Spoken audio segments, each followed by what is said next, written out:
Bom dia, boa tarde, boa noite. Não sei que horas você vai estar assistindo esse material, você que está aí do outro lado da tela. Meu nome é Marlon, eu sou candidato na Chapa 2 Construção Coletiva, e hoje estou aqui para a gente discutir um pouco sobre favela e políticas públicas, em que sentido o Conselho de Arquitetura pode contribuir para essa pauta, e estou com convidados muito, muito, muito interessantes aqui para contribuírem com essa discussão. Vou começar passando a palavra para eles, né? Eu vou na ordem de quem está aparecendo aqui na minha tela. E aí vou começar pelo Júnior. Boa noite, galera. Bom dia, boa tarde, boa noite, galera. Sou Júnior Pimentel, arquiteto urbanista, mestrando pela FAUFBA, e tenho uma pesquisa de interesses sobre memórias e arquivos urbanos a partir do meu território de origem, que é Braz de Pina. E trabalho muito na área de regularização fundiária, em pesquisas relacionadas a territórios favelados também. Enfim, acho que é um pouco disso. Difícil, hein? Condensar. Obrigado, querido. Um prazer ter você aqui com a gente. Acho que você tem muito a contribuir. E aí já vou seguir para o Eric, que é o próximo que está aqui na minha tela.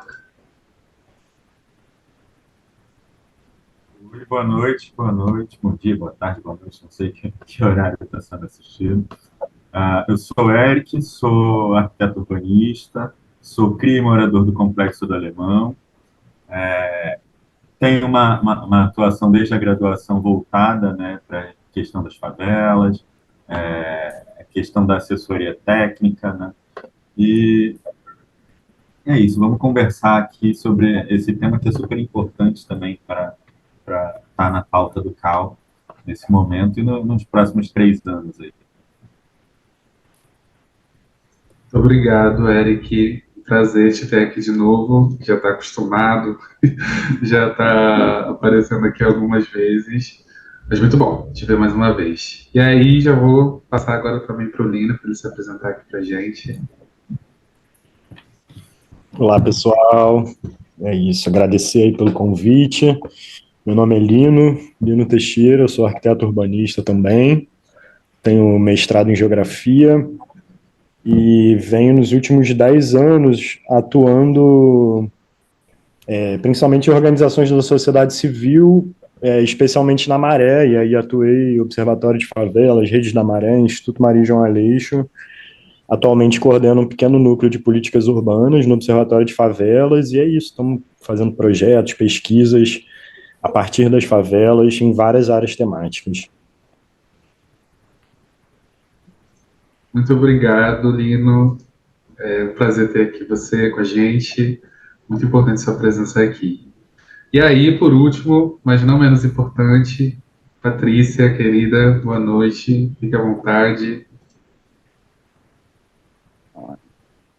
Olá a todas, todos e todes. Meu nome é Patrícia Oliveira, sou arquiteta e urbanista e também sou defensora de direitos humanos. Sendo assim, o assunto da arquitetura com o qual eu me identifico bastante é a ATIS, então hoje vamos falar bastante sobre isso e o CAL com certeza será nosso parceiro. Muito obrigado, querida, por ter aceitado o convite, por estar aqui conosco. Eu tenho certeza que você vai contribuir muito para as nossas discussões. E aí, queria abrir agora para a gente discutir, debater, queria saber se vocês têm alguma pergunta, para a gente começar a conversar um pouco sobre essa pauta tão importante para a gente.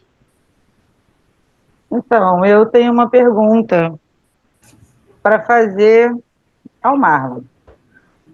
Vamos lá então, minha pergunta é: tendo em vista os muitos problemas urbanos enfrentados pelos moradores dos territórios de favelas, como a Chapa 2 pretende contribuir para a resolução das questões urbanas referentes a estes territórios? Eu acho que essa é uma pergunta muito importante, sobretudo pelo estado do Rio de Janeiro, né? A gente é um estado que tem muitas favelas no seu território e a gente ainda não consegue dar conta, né, dos problemas urbanos que esses territórios enfrentam. E aí acho que um caminho possível para a gente começar a resolver, né, essa questão e a enfrentar essa questão é uma das propostas que a Chapa 2 apresenta, né, que é pensar uma residência não obrigatória remunerada em Atis que consiga discutir a questão da moradia e dos problemas urbanos em territórios de favela, né? Sobretudo porque a nossa profissão geralmente está muito voltada a recortes mais elitizados, e os recortes mais vulnerabilizados, né, na verdade, da nossa sociedade, geralmente não têm acesso a arquitetos e urbanistas para auxiliarem na resolução dos problemas do cotidiano, né, seja do espaço da sua moradia ou do espaço da cidade. E aí acho que é muito importante pensar isso e viabilizar que esses arquitetos, de fato, trabalhem para resolver essas questões, enfrentar essas questões, pensar outros modelos de cidade, né? É, essa residência seria um acerto muito grande, né, na verdade, para potencializar esse tipo de prática e para construir também uma política pública mais efetiva de produção de cidade em territórios favelados, periferizados, do subúrbio, em áreas quilombolas. Eu acho que a gente precisa, de fato, dar mais atenção para isso. Esse programa de residência pode ser um grande começo para a gente discutir esse tema no estado do Rio de Janeiro.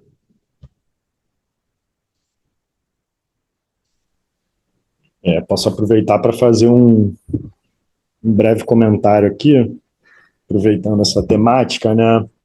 Eu acho que é isso, né? Eu acho que essa valorização da ATIS, né, como um instrumento de luta urbana nas favelas é uma chave fundamental, assim, do momento que a gente vive, né? Então, acho que diversas organizações populares vêm compreendendo isso, né? Assim, acho que nos últimos anos teve um crescimento da atenção dada a esse instrumento da lei de ATIS, né? Acho que não por acaso na escala do Estado a gente tem a Marielle Franco como uma pessoa que desenvolveu, né, esse projeto de lei estadual, né? Então é isso, eu considero que esse é um movimento fundamental assim, para a gente construir junto entre organizações públicas e sociedade civil um caminho para ampliação da valorização de ATIS, né? A gente fez experiências recentes ali no Observatório de Favelas, até dentro de um edital do próprio CAL, que eu acho que contribuem, ali até como o Marlon falou, né? Acho que essas experiências são importantes até para construir caminhos metodológicos de desenho de políticas públicas mais ampliadas, né? Então, ajudam a fortalecer esse instrumento da ATIS como luta urbana fundamental do contemporâneo, que a gente possa desenhar políticas públicas mais ampliadas, habitacionais, combinando com assistência técnica, né? E trazendo protagonismo popular, né? Que eu acho que é um caminho muito interessante que acho que nós ali nesse projeto realizamos, né, com o edital do CAL, diversos outros grupos ali tinham também esse sentido, né, uma ampliação da participação popular nesse campo.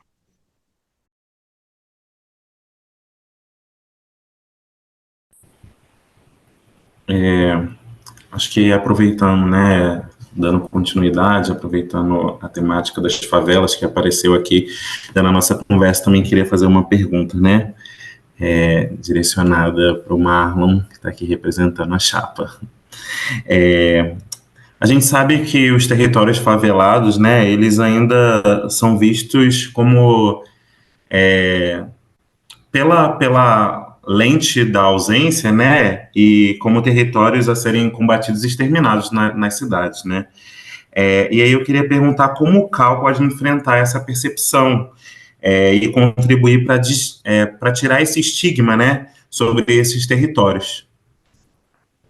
Gostei muito dessa pergunta, inclusive porque a resposta para essa pergunta é uma ideia que a gente teve no início da campanha ainda, né, formulando, pensando outras soluções para os nossos problemas urbanos, e aí pensando nos modelos, né, do que a gente tem feito nas últimas gestões do Calma Sua Cidade, o Calma Seu Bairro, a gente pensou como esses programas são importantes, né, de fato, para a gente ter acesso a outras cidades e a outros recortes do nosso Estado, e também visibilizar pesquisas e trabalhos a respeito desses territórios, a gente pensou que seria muito interessante também fazer uma atuação, uma ida do CAL, né, a comunidades que estão sendo colocadas mais à margem, né? E a gente está falando da presença do CAL nas favelas, nos subúrbios, nas periferias, em territórios de quilombo, em comunidades ribeirinhas. Acho que esse pode ser um caminho muito interessante para a gente visibilizar outros modelos de produção de cidade, da gente visibilizar outras formas de pensamento crítico, né, também, aquilo que está sendo produzido na favela tem muita potência, a gente tem uma produção muito interessante do Observatório, né, aproveitando que ele está aqui, que foi o Território Inventivo na Maré, que está aí comprovando para a gente que os territórios de favela produzem muita coisa e refletem de maneira muito crítica sobre a sua produção socioespacial. E é imprescindível que o Conselho de Arquitetura se aproxime de fato desses territórios e se coloque como um potencializador, catalisador dessas produções, né? Para a gente conseguir ter um panorama menos homogêneo e mais heterogêneo do que é o estado do Rio de Janeiro, né? A nossa produção de cidade ela não pode estar vinculada a esse nicho centro-zona sul da nossa capital. A gente precisa ampliar o nosso olhar para outros territórios, né? Tanto na capital quanto no interior, na região metropolitana.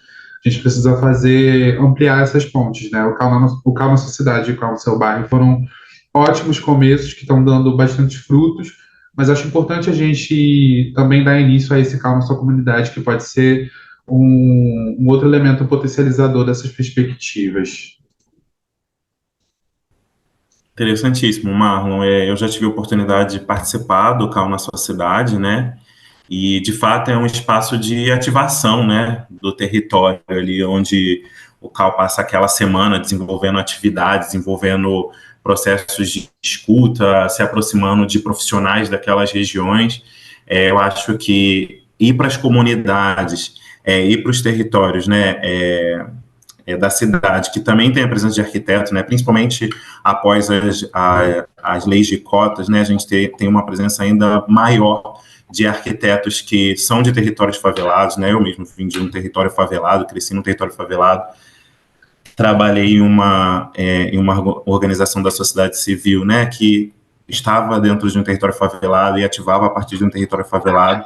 Então, articular com essa população, junto com arquitetos que vieram também, que têm raízes, né, dentro dessas comunidades, eu acho que potencializa ainda mais o debate, mostra e tira de fato essa narrativa e esse estigma de que a população favelada não produz território, né, fica à margem da produção de territórios. Isso é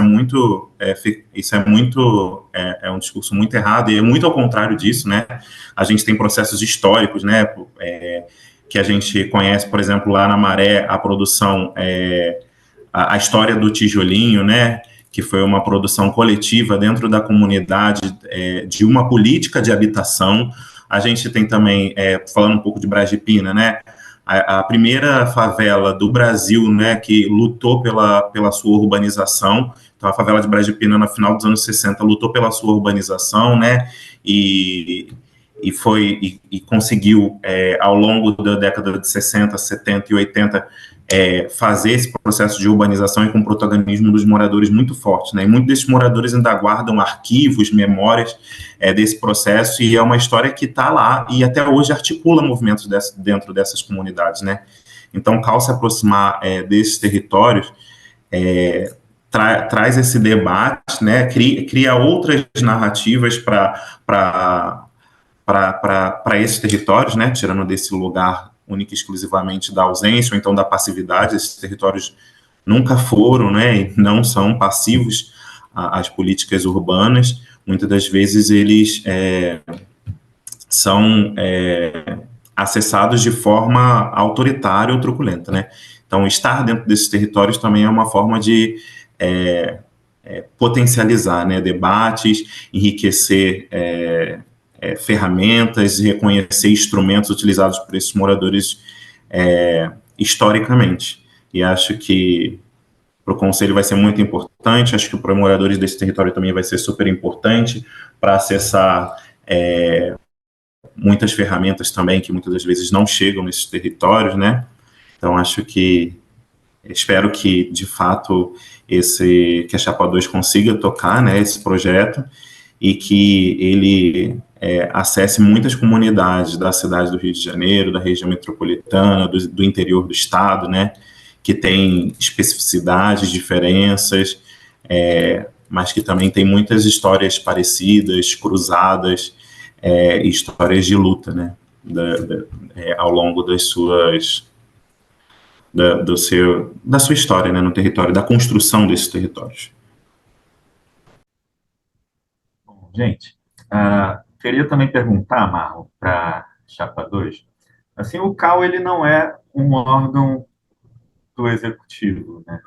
E aí eu queria entender um pouquinho melhor como é que vocês pretendem apoiar os projetos voltados para a TIS e a implementação dessa atuação mais presente nas comunidades.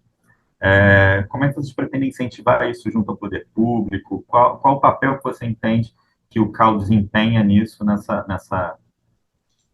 nesse fomento das políticas de ativos?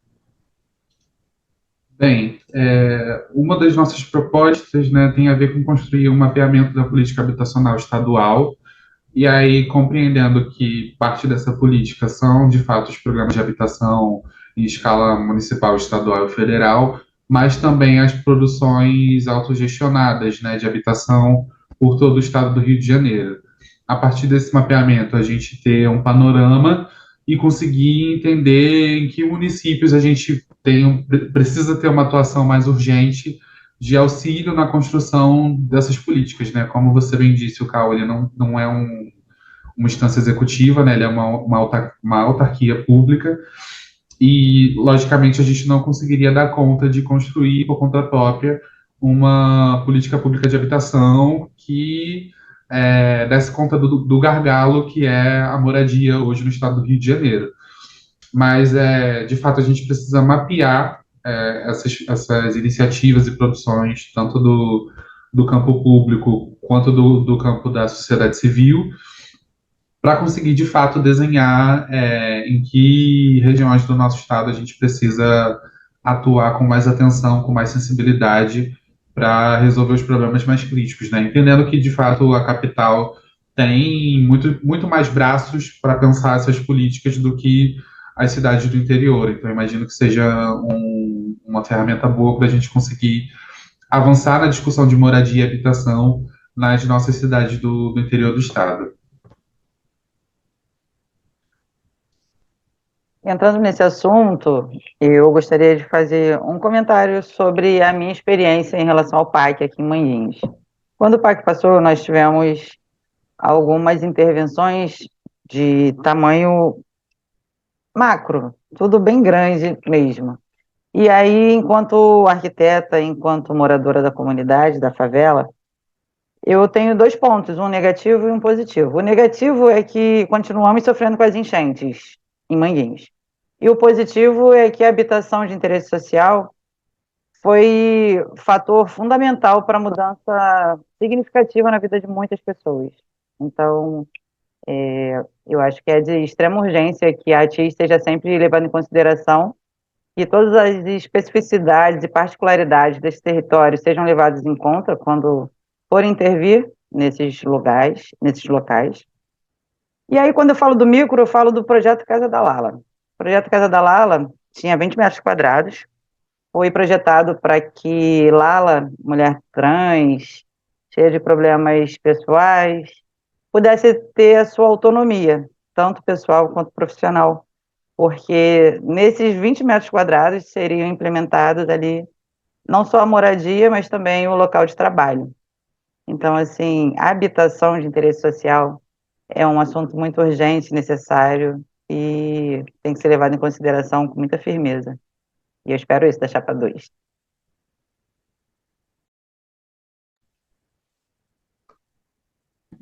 Vou aproveitar e fazer uma pergunta aqui também. E a minha pergunta é em relação a jovens arquitetos e arquitetas de favelas e periferias, né? Assim, entendendo que esse já é um grupo que enfrenta muitos desafios, muitas dificuldades para acessar o mercado de trabalho. A pergunta é nesse sentido: o que que vocês da Chapa 2 estão pensando para esse grupo, para esse acesso? É, gosto muito dessa pergunta também, porque eu sou um dos jovens que vem da periferia e da favela do Rio de Janeiro, né? Eu sou da Zona Oeste, vim lá da Coreia, da favela da Coreia. Eu sou nascido e criado. E sou recém-formado, né? Então, entendo muito da angústia que é sair da graduação, né, da academia, e ter que enfrentar um mercado de trabalho muito veloz, muito voraz, perdão, que está muito voltado para a questão da arquitetura de interior e muito distanciado dos temas que os jovens arquitetos que vêm de periferia muitas vezes querem discutir, né? Esses jovens muitas vezes querem resolver os problemas que eles enfrentam diariamente. E aí acho que o CAL tem um papel fundamental em possibilitar uma carreira, um início de carreira mais confortável para essa juventude, né? E aí acho que a gente tem algumas propostas muito interessantes. Uma é potencializar e dar continuidade ao espaço de coworking do CAL, né? A gente sabe que muitos dos jovens da nossa cidade, do nosso estado, na verdade, enfrentam problemas de espaço de trabalho, né? Às vezes trabalhar em casa não é o lugar mais confortável. E dentro do conselho a gente tem um espaço de coworking, mas a gente entende que ele precisa ser impulsionado para conseguir alcançar mais pessoas, né? E conseguir também ser um espaço de trabalho recorrente para essa juventude. Obviamente, entendendo as limitações do que é ser um espaço no centro do Rio de Janeiro, muito deslocado das regiões mais empobrecidas, especificamente da nossa cidade, né, do nosso estado, não preciso nem comentar, mas acho que essa já é uma iniciativa muito importante para a gente potencializar o trabalho desses jovens. Outras duas propostas, né, uma delas também é a continuidade do que a última gestão tem feito, tanto em esfera estadual quanto em esfera federal, é continuar trabalhando na redução das anuidades, né? Hoje a gente tem anuidades que são reduzidas para pessoas que são egressas de políticas de ação afirmativa, o que foi um passo muito importante, né?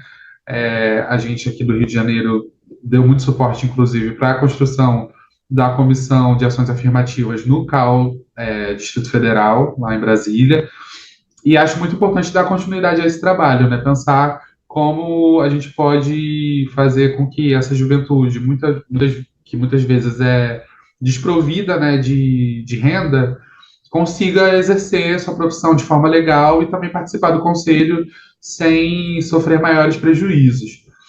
E aí, um terceiro e último ponto que eu acho muito importante para jovens arquitetos que vêm de periferia e favela é a formação continuada, né, que vai trazer muitos outros temas para a formação desses jovens arquitetos, né? E aí a gente fala de BIM, fala de gestão de escritório, fala de precificação, temas que muitas vezes não estão na universidade e que, se forem procurados, né, por esses jovens arquitetos em outras instituições privadas, muito provavelmente serão cursos bastante caros, e o Conselho de Arquitetura consegue oferecer isso de maneira gratuita, tanto para estudantes quanto para profissionais que estão cadastrados, né, no Conselho de Arquitetura e Urbanismo.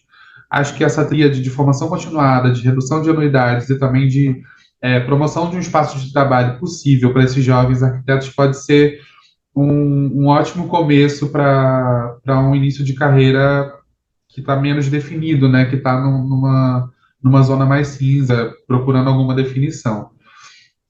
E é claro, a gente tem outras muitas propostas no nosso plano de trabalho, né? A gente pensou com muita atenção a questão dos jovens arquitetos, a questão das favelas, dos jovens de favela também. E aí, se você aí que está do outro lado assistindo a gente, tiver interesse, tiver interessado em procurar Essas outras propostas você pode acessar nosso site, você pode procurar as nossas redes sociais, entrar em contato com a gente, que a gente não só conversa sobre essas propostas, mas também pode construir outras propostas através desse diálogo. Acho que isso é muito importante de ficar claro aqui nessa conversa.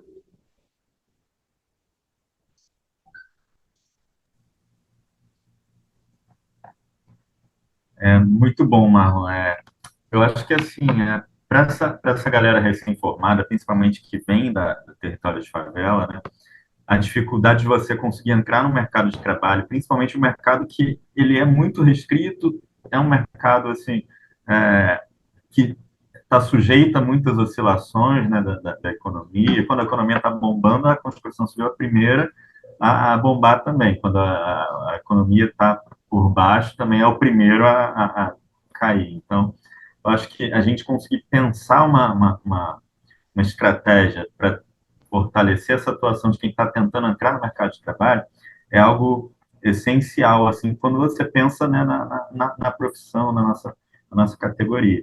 E essas iniciativas, tanto do espaço de coworking, apesar das limitações, quanto da redução das anuidades, cursos de formação continuada, elas vão, né, dando esse suporte para quem está entrando no mercado de trabalho, mas eu acho que, assim, talvez seja bacana também o Cal, dando uma sugestão já, pensar como que a gente pode também fortalecer essa divulgação do trabalho dessa galera que está entrando, seja um canal, redes, um aplicativo que você possa ali acessar. Preciso de um arquiteto, será que tem algum arquiteto aqui na minha região, aqui? E a gente conseguir também dar essa visibilidade para essa galera que está vindo, entrando no mercado de trabalho, ainda não tem um network, não tem um portfólio robusto para poder se colocar.